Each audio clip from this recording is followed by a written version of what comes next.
Hi, it's Derek Arden. I'm with Graham Jones, who's the president of the Professional Speaking Association, and Graham is also famous for being the internet psychologist. I'm here to ask Graham 3 questions for you today.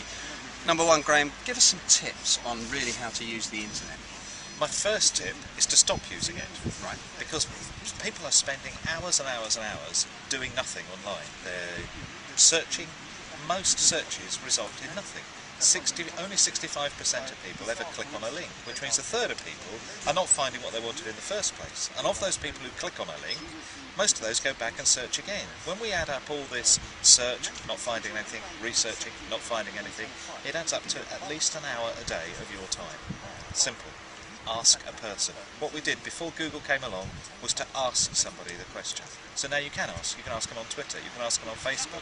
You'll get much better results by asking people questions in social media than you will in some search engines. Okay, can we drill down a bit on this social media, because Twitter, LinkedIn, Facebook, everything else, which is the best one to use first?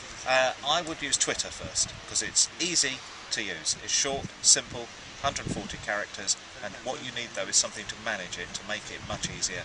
My recommended tool for that is Hootsuite. Go to hootsuite.com and then you'll be able to use Twitter so much easily. One of the things that puts people off is that it looks so complicated to use. How do you spell Hootsuite? H-O-O-T-S-U-I-T-E. What about Facebook? Is that just for kids or is it for businesses now? The average age of the Facebook user is 37, so it's not just for kids, and in fact the only age group that uses Facebook every single day are those over 65. So actually there's a huge spread. Basically, whatever the demographics of your country are, then that's the demographics of Facebook. So everybody's using it. There's almost 1 billion people now using Facebook. If you're not using Facebook, 27% of the online population at this very moment in time are currently on Facebook. Okay, now what about LinkedIn, Plexo and all those other things for, networking? Yeah, LinkedIn is great for networking. In fact, it's probably the #1 place for business networking. And I reckon that in the future, probably about 2 or 3 years' time, it'll be the first place people go to find a supplier. So if you're not on LinkedIn and you're not connecting with people on LinkedIn and you're trying to sell stuff to other businesses, the chances are in the next couple of years you're not going to be able to do it.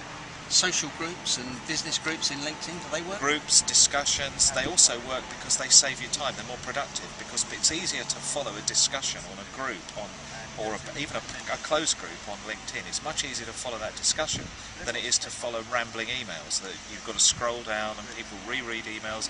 Email is notoriously slow and people are wasting an average of €40,000 a year in just reading old emails and going through an email system. You'll save all that time if you use discussion groups within something like LinkedIn. Okay, that's amazing. Graham, anyone watching this, how do they find you? grahamjones.co.uk. Graham, thanks very much. Thanks, Derek.